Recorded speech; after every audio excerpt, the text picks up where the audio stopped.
En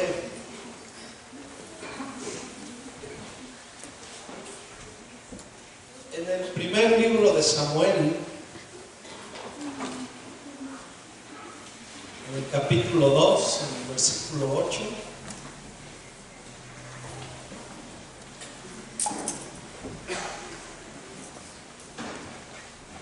primera de Samuel 2, 8,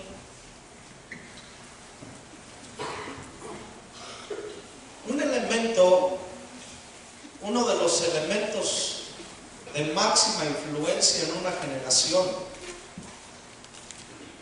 es la cultura de donde está esa generación. La cultura es un elemento esencial para la formación de una generación. Y de eso es lo que quiero hablarte en esta última conferencia. Dice primera de Samuel 2, 8: Él levanta al pobre del polvo y al necesitado del basurero, los pone entre príncipes y los coloca entre los asientos de honor, pues toda la tierra pertenece al Señor y Él puso en orden el mundo. Cuando leemos este texto, hay dos palabras, y una es tierra y una es mundo. Y vemos que la palabra tierra es el lugar donde vivimos como seres humanos, y la palabra mundo se refiere al orden o al sistema que gobierna en esa tierra. Y para poder nosotros ver el impacto que tiene la cultura en una generación, en el entorno donde se encuentra esa generación, hay que entender cuál es el propósito y el plan de Dios y el diseño divino de Dios. Porque si la cultura trae una influencia y esa influencia lleva a la persona a las acciones que toma o al estilo de vida que se lleva, entonces es un elemento de influencia muy poderoso en una nación. ¿Y cuál es ese sistema que Dios colocó en la tierra? ¿Cuál fue ese sistema que Dios colocó en la tierra? Y eso lo vemos nosotros desde el principio, en lo que Dios dice del principio. Dice Génesis 1:26, dice que Adán debía gobernar de acuerdo con el diseño del Señor. Además, su deber era reproducir y mantener el orden y el gobierno del reino de los cielos en la tierra. Entonces, dice que la Escritura que entonces Dios dijo: hagamos a los seres humanos a nuestra imagen, para que sean como nosotros. Ellos reinen. La palabra reinar es gobernar, reinar. ¿Sobre qué? Sobre la creación que Él les encomendó. Ahora, Dios les transmitió al hombre el orden divino del cielo en la tierra que había puesto aquí a esta pareja. Vemos que Dios siempre nos pone el modelo, y en ese modelo de gobierno viene la cultura de Dios para regir a un pueblo. Si ustedes y yo nos damos cuenta, adoptamos la influencia de la cultura donde estamos. Por ejemplo, en Michoacán, en México, que yo sepa, el café se toma negro. ¿Verdad que sí? La mayoría toma el café negro y de olla. Pero en la cultura donde yo estoy, es muy raro que la gente tome café negro. Necesitamos echarle crema, porque la cultura donde estamos ha influenciado influenciado sobre nosotros y nos ha impregnado de esa cultura, y la cultura es un elemento que trae una influencia y está constituida por muchos elementos. Y vemos que la intención de Dios para el pueblo que Dios ha escogido, dice que Él nos llamó para ser una nación santa, un pueblo escogido, un real sacerdocio.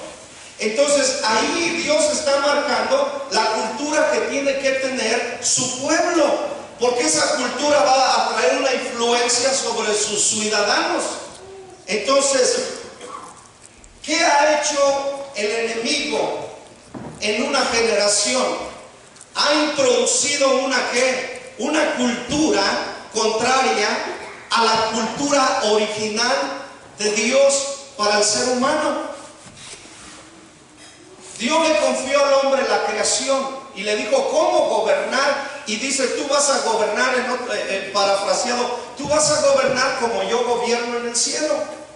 Ese gobierno traía un estilo de vida, traía muchos elementos como la manera de vestirse. La Biblia habla acerca del cómo el vestirse, el qué comer, el qué no comer. Cada cultura tiene su comida tradicional. ¿Cuál es la de Michoacán? El mole y las corundas y las carnitas. Entonces, ¿qué pasa? Eso es que lo marca que la cultura del estado donde se vive. Y entonces nosotros vivimos y nos movemos en esa cultura. Hablamos de una manera, no habla igual el michoacano al del Distrito Federal.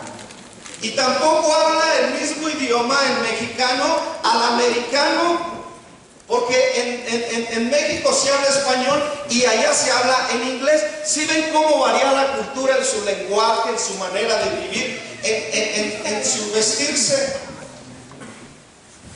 Para hacer una manera de que te rías hoy, le digo a mi esposa, siempre le pregunto lo que me pongo, le digo: ¿cómo se ve este moñito? Y dice: pareces gringo. Pareces gringo. Entonces, ¿qué pasa? La cultura donde vivimos nos lleva a adoptar un estilo de qué, de vestir, un estilo de hablar, un estilo de comer, un estilo de todas estas cosas. Y a veces nosotros no nos damos cuenta el poder que tiene la cultura en una generación, porque esa cultura lo influencia a moverse en un estilo de vida, de comportamiento, de creencias. Entonces es importante que nosotros veamos que Dios le dijo: tú no vas a gobernar como tú quieras, tú no vas a hacer lo que tú quieras, tú vas a gobernar como yo te enseño a ti a que tú gobiernes. Yo quiero que tú seas la extensión de la cultura mía para que tú impregnes la cultura donde tú vives. Por eso le dice dice: lo vamos a hacer igual a nosotros. Dijo: hagamos al ser humano a nuestra imagen y a nuestra semejanza. Pero el asunto no era que solamente pareciera, sino que fuera. El pastor lo acaba de decir: no solamente hay que oír, hay que poner en práctica lo que oímos. Entonces la intención de Dios fue que cuando le entregó su gobierno, le entregó su autoridad, también le estaba entregando la cultura, le estaba entregando los valores por los cuales tenía que ser regida el entorno donde iba a estar, porque eso iba a influenciar sobre los demás. Si nos damos cuenta nosotros, verdaderamente la única cultura legítima en la tierra tiene que ser la cultura de Dios. Pero no así es en nuestra realidad. Yo encuentro en Daniel 4, del 24 al 37, en Daniel 4, 29 al 37, una historia muy fascinante en cuestión del entendimiento de dos reinos: el reino del hombre y el reino de Dios, la cultura del hombre y la cultura de Dios. Y nos dice: 12 meses más tarde el rey caminaba sobre la terraza del palacio real en Babilonia, Y mientras contemplaba la ciudad, dijo: miren, esta grandiosa ciudad de Babilonia. Dice: edifiqué esta hermosa ciudad con mi gran poder. Está hablando un hombre, con mi gran poder, para que fuera mi residencia real, a fin, escuchen esto, a fin de desplegar mi esplendor y mi majestad. Lo que estamos notando aquí es que el rey Nabucodonosor está reexaltando y afirmando que lo que había logrado, lo había logrado con su propio poder, y que era para transmitir lo que él era. Dijo: para transmitir mi majestad, mi gloria. Eso fue lo que dijo. Entonces vemos que aquí él empieza a autogobernar de acuerdo a su manera de pensar y de acuerdo a sus habilidades. Pero quiero seguir más adelante. Versículo 31. Mientras estas palabras aún estaban en su boca, se oyó una voz desde el cielo que decía: Rey Nabucodonosor, este mensaje es para ti. Ya no eres gobernante de este reino. Serás expulsado de la sociedad humana. Vivirás en el campo, con los animales salvajes, y comerás pasto como el ganado. Escuchen esto. Durante 7 periodos de tiempo vivirás de esta manera, hasta que reconozcas que el Altísimo gobierna los cielos y del mundo, y los entrega a cualquier que él elija. Entonces, en ese mismo momento se cumplió la sentencia, y Nabucodonosor fue expulsado de la sociedad humana. Comió pasto como el ganado, dice, y lo mojó el rocío del cielo. Vivió de esa manera hasta que el pelo le creció tan largo como las plumas de las águilas, y las uñas como las garras de un ave. Versículo 34. Cuando se cumplió el tiempo, yo, Nabucodonosor, levanté los ojos al cielo, dice, y recuperé la razón. Alabé y adoré al Altísimo, y di honra al que vive para siempre. Su dominio es perpetuo, eterno es su reino. Todos los hombres de la tierra no son nada comparados a él. Él hace lo que él quiere entre los ángeles del cielo y entre la gente de la tierra. Nadie puede detenerlo ni decirle: ¿por qué haces estas cosas? Versículo 36, dice: cuando recobré la razón, también recuperé mi honor, mi gloria y mi reino. Dice: mis asesores nobles me buscaron, y fui restituido como cabeza del reino, con mayor honor que antes.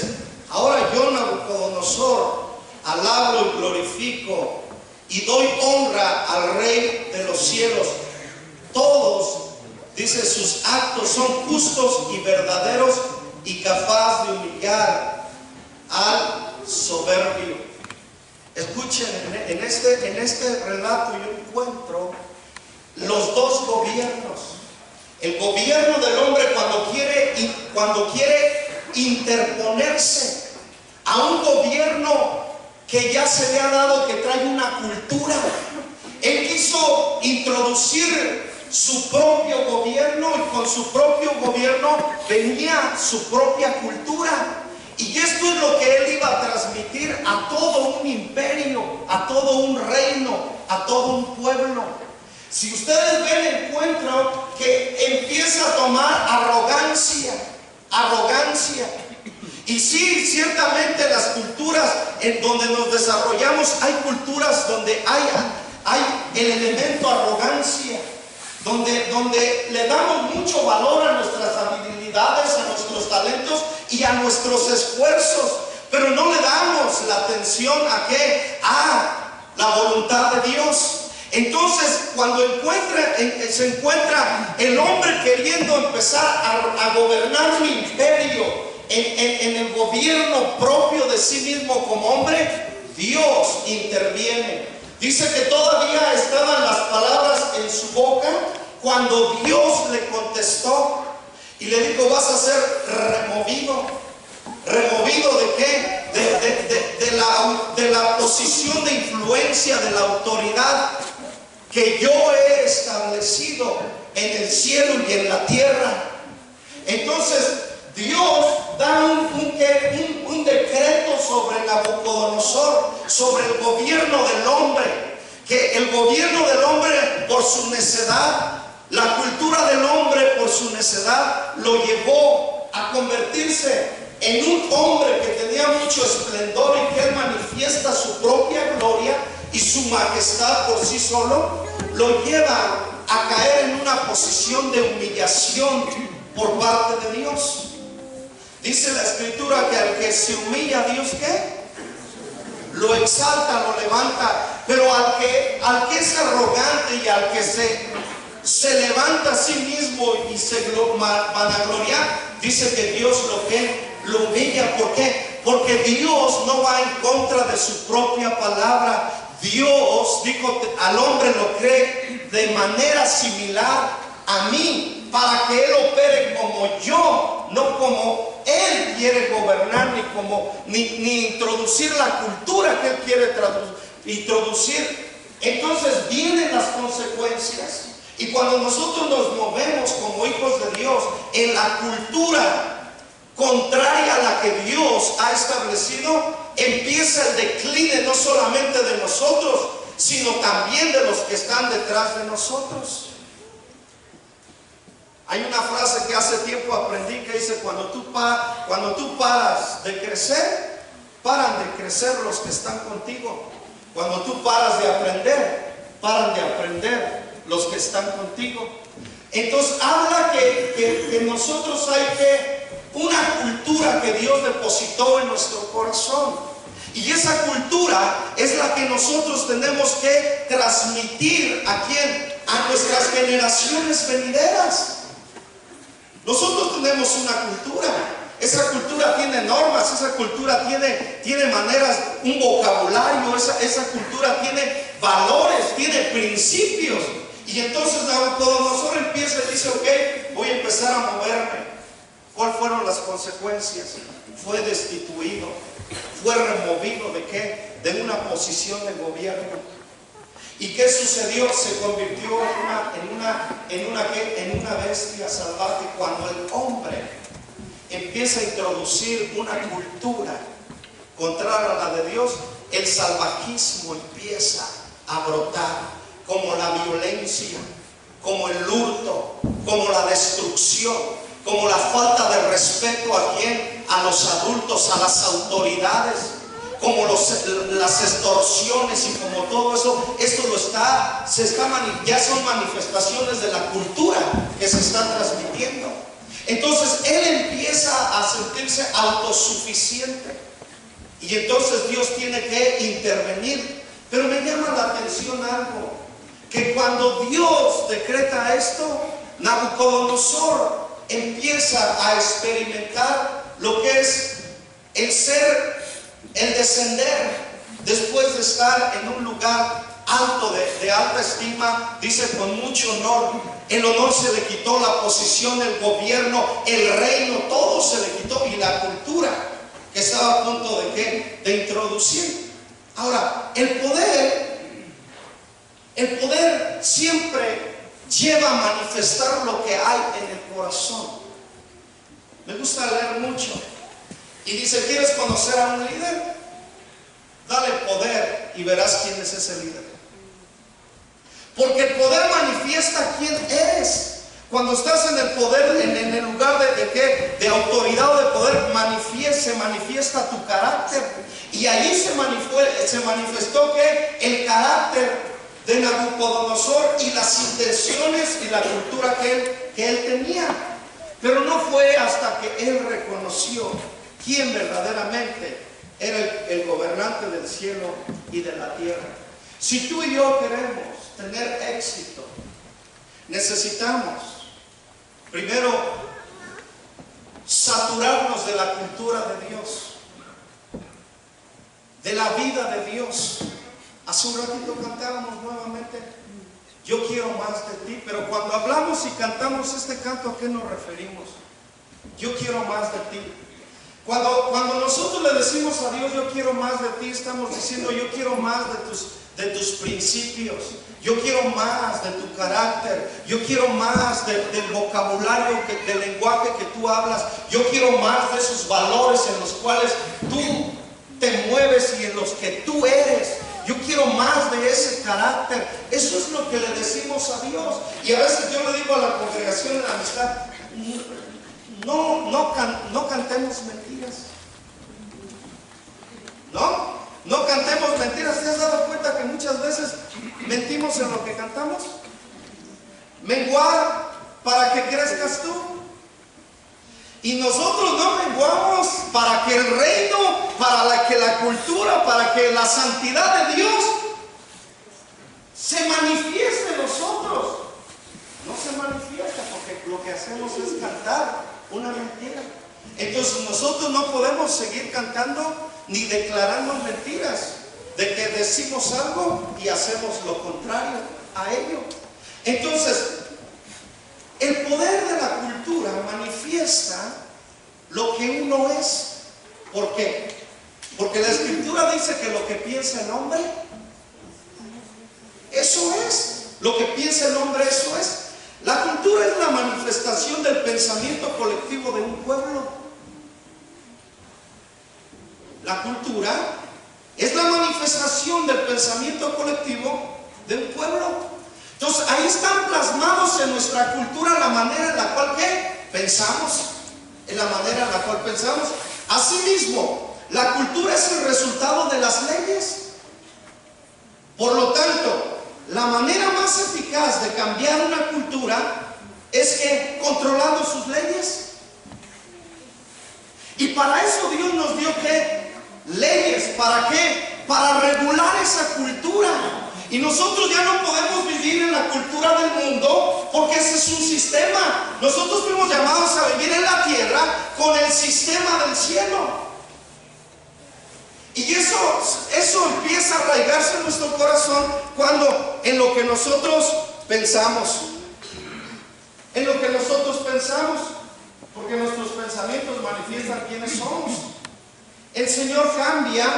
Dice, el Señor sabía que antes de que los israelitas fueran transformados en una nación santa y en un pueblo apartado para Él, debía cambiar la manera en la cual ellos pensaban. ¿Cuál era la cultura que tenía el pueblo de Israel cuando vivía en Egipto? ¿Qué pensaban ellos de sí mismos? Esclavitud, ¿verdad que sí? Abuso, ¿verdad que sí? Ellos no eran libres y tenían una mentalidad de ¿qué? De esclavos. Y cuando Dios los sacó del desierto, aún los iba a conducir por una tierra donde había un pueblo que era feroz en la guerra. Y Él dijo, no los puedo sacar y introducir a esa tierra porque su manera de pensar todavía es de gente esclava. Ellos lo único que pensaban era en servir a su enemigo. Y pensaban en hacer ladrillos y en ser castigados todos los días. No tenían un pensamiento renovado, no tenían un pensamiento restaurado, no tenían un pensamiento de significado. Tenían una promesa, pero pasaron 400 años y cuántas generaciones murieron en esa situación. Entonces la cultura manifiesta mucho el pensamiento. La cultura manifiesta las leyes con las cuales se rige una nación o un reino o un pueblo. Ahora, Romanos es claro en lo que nos transmite Dios. Romanos 12:2, que lo conocemos todos. No imiten la conducta. Me gusta la traducción viviente. Escuchen esto, me encanta leer esto. Dice: no imiten las conductas ni las costumbres de este mundo, de este sistema. Más bien dejen que Dios los transforme en personas nuevas al cambiarles la manera de pensar. Entonces aprenderán a conocer la voluntad de Dios para ustedes, la cual es buena, agradable y perfecta. Déjenme decirles, ¿cómo andamos nosotros en la renovación de nuestro entendimiento? ¿Sabes qué es triste el día de hoy? Que la cultura donde yo me encuentro se ha introducido, es una cultura de tecnología, ¿verdad que sí? Estados Unidos tiene mucha tecnología y después de años llega aquí, ¿sí o no? Llega aquí, pero allí se originan muchas novedades. Hoy me da tristeza que en las familias que vivimos en una cultura norteamericana, hoy el teléfono no está separado de nuestras mesas ni de nuestras manos cuando comemos. Porque la cultura en la cual vivimos se nos está continuamente anunciando en el televisor.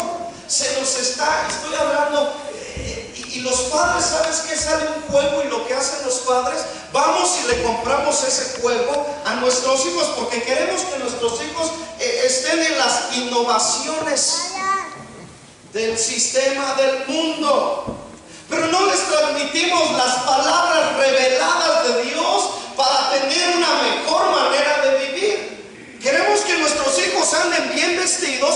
¿Por qué? Porque el mundo busca ello. Queremos que nuestros hijos tengan lo que el mundo tiene, que nuestros hijos no se queden atrás en el sistema en el cual estamos viviendo. Y no, eso no es lo que transmite la ley de Dios. Lo que nos transmite la cultura de Dios. ¿Cuál es la máxima voz en un gobierno? Su constitución, ¿verdad? La constitución va más allá del que gobierna. Son las leyes, ¿verdad? Que sí que han sido impresas, y eso es la máxima autoridad de un reino o de una nación, es la palabra, que es la constitución. La constitución del reino, de la cultura a la cual tú y yo pertenecemos, dice que tú y yo no podemos conformarnos al sistema del mundo. Porque déjame decirte, uno de los elementos que el enemigo quiere para destruir una generación y las familias, desintegrar una generación de la otra, es la cultura que está transmitiendo. Es triste que hoy estamos los padres en la sala y los hijos en el dormitorio y ya no nos sentamos a dialogar. Nos testeamos de una recámara a otra. Esto nada más sucede en Estados Unidos, ¿verdad?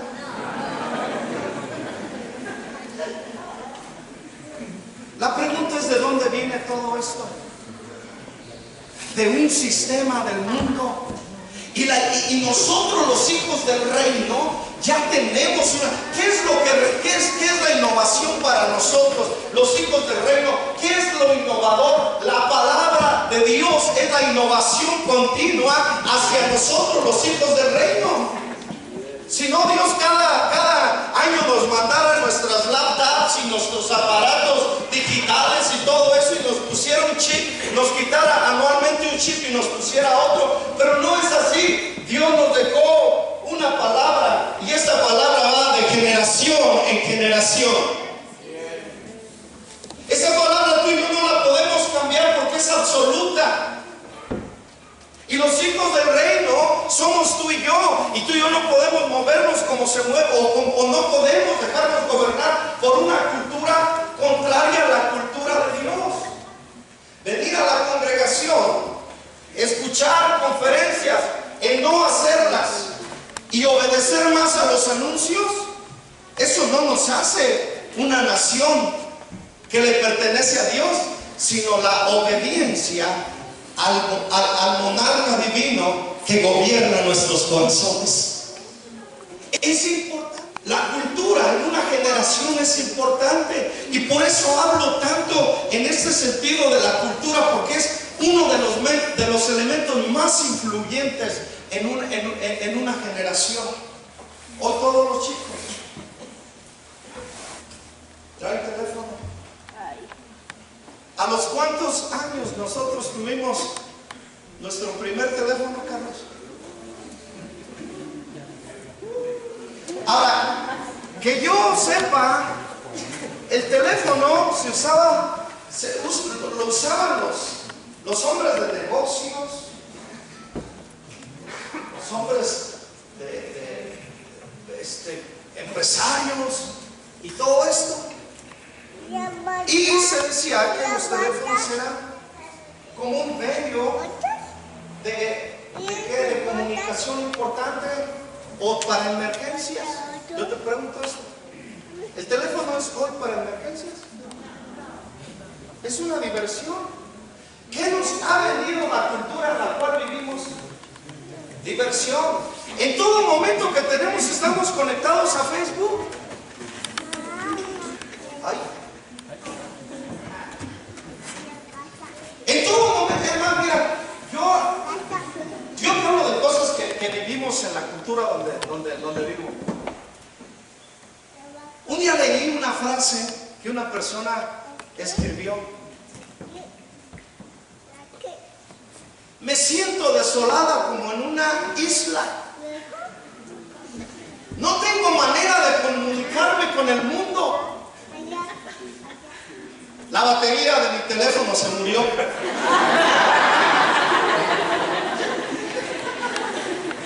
O sea, el que está a tu lado no es un medio de comunicación ya, es una persona. Pero ya no es para comunicarnos. En muchos años que trabajé en el centro de la ciudad de Chicago, trabajé 15 años en la cocina, y esos 15 años no utilicé el tren público, el camión público. ¿Y sabes qué se veía en aquellos años? La gente platicando y leyendo el periódico y conversando. Los paisanos que nos encontrábamos allí, nos veíamos y ya nos veíamos el color, todo así, el asunto, y decíamos: este es de los míos. Este es de los míos, ¿no? y empezamos: ¿qué pasó, compa? ¿Dónde vas? No, pues voy a trabajar. Sí, ¿dónde trabajas? Y te decían dónde trabajaba, y tú le decías dónde trabajabas, y después te lo encontrabas al otro día, a la misma hora, y empezaban a conversar: ¿qué pasó? ¿Cómo te ha ido? Y era una plática, y entre los fueron mucho más.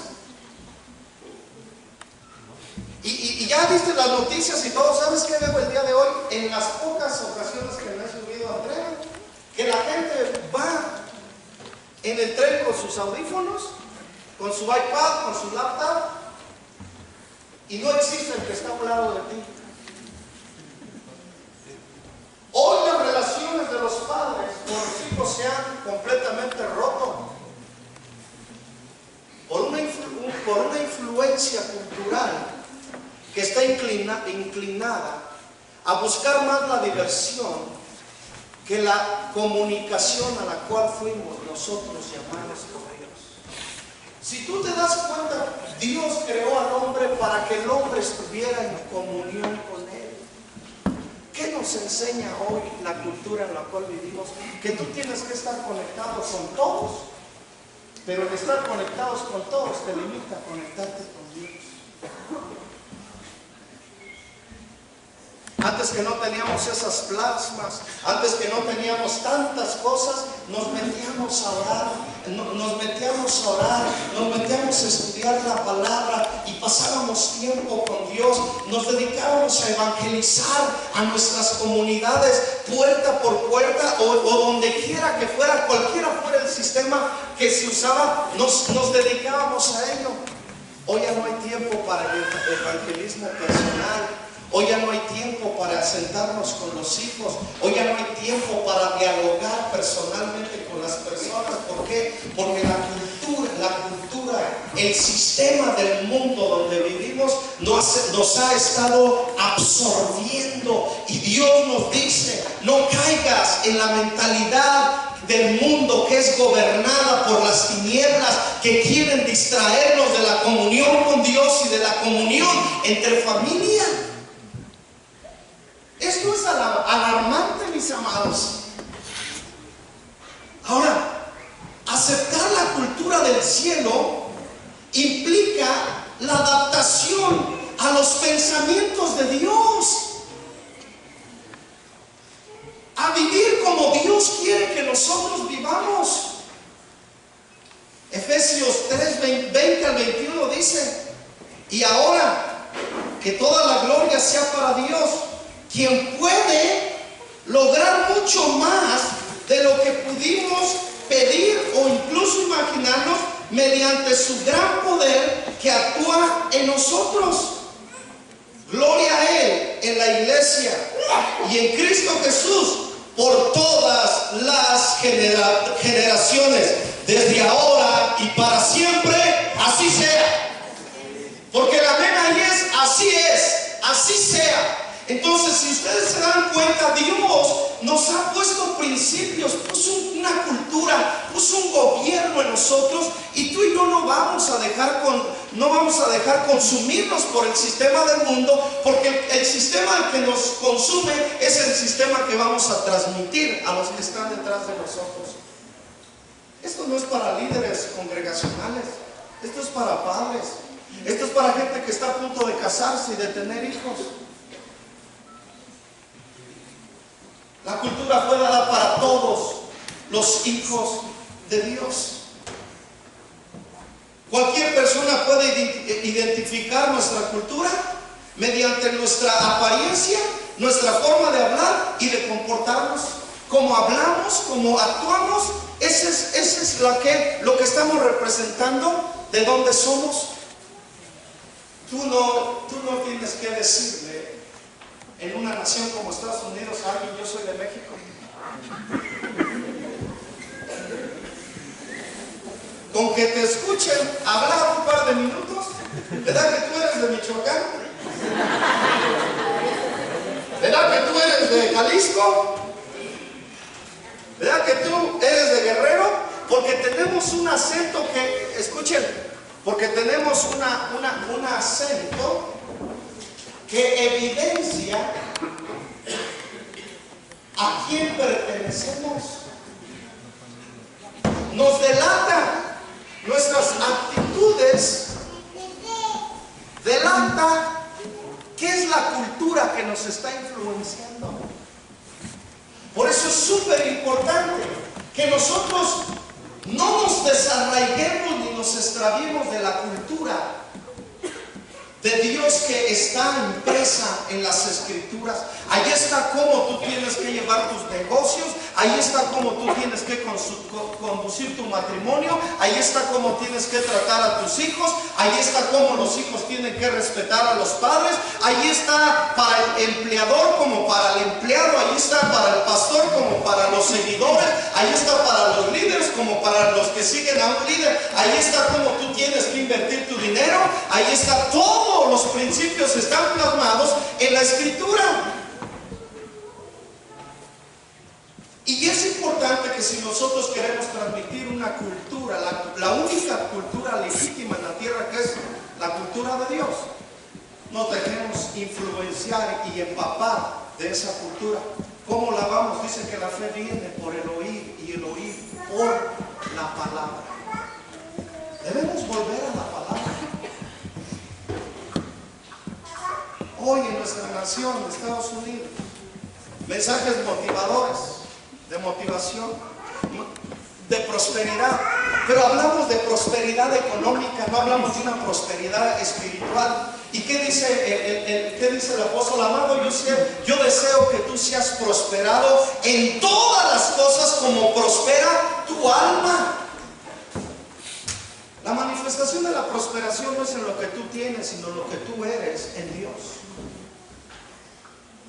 El ser santo no es venir encorbatado y con una Biblia. El ser santo es estar apartado del sistema del mundo. Aunque estamos en el mundo, no somos del mundo. Pero es que estamos, sí, la Biblia dice, estamos pero no somos. Di conmigo, estamos pero no somos. Tú y yo tenemos un sistema de gobierno, tú y yo tenemos una cultura, y esa es la de Dios. Por eso hoy, ¿cuál debe ser nuestra oración en esta noche? La oración de Jesús. Jesús hizo una oración pidiendo el gobierno y la cultura, los principios y los valores para que vinieran a influenciar a sus seguidores, y así sus seguidores transmitieran a los que los iban a seguir a ellos. Él dijo: venga tu reino y hágase tu voluntad, como es en el cielo, así sea hecha en nuestra vida. Jesús no cantó un canto mengo para que tú crezcas. Jesús actuó su rendición al decirle: no sea lo que yo quiera, Señor, sino lo que tú quieras. Y necesita levantarse una generación hoy en día, como dijo el pastor, de adultos, de jóvenes y de niños, que hoy le digamos al Señor: venga tu reino y que tu voluntad sea hecha. Eso quiere decir menguar, eso quiere decir entender el que la cultura a la cual tú y yo estamos llamados a transmitir a los que están en nuestros entornos y a las generaciones venideras. Por eso yo quisiera que en esta tarde fuera un clamor para que nos inunde la cultura del reino de Dios, para nosotros transmitirla y no dejarnos. La Escritura dice que se conviertan a ti y no tú a ellos. Yo sé que esta palabra fue de gran edificación para ti.